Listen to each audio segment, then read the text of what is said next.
අයියේ ඇයි මාවත් දාගෙන යනකො.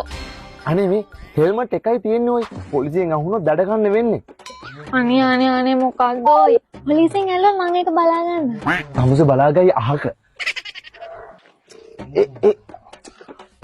තමුසේ නම් මල කරදරයක් කොයි.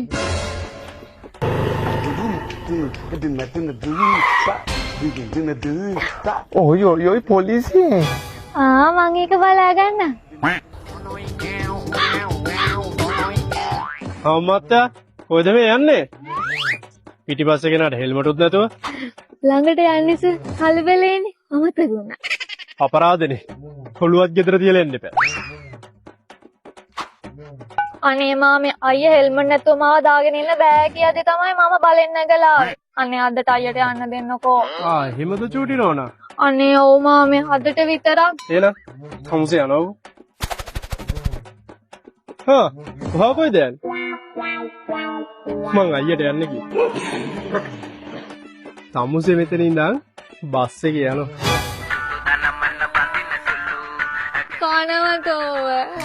නමන්න බඳින්න සුළු කෙනෙක්ගේ හොඳට හුරු අසනවටම ලැබුණු එකෙක් මං අම්මගේ තාත්තගේ බාලම කොල්ලු කවින්ද සාගසේකරා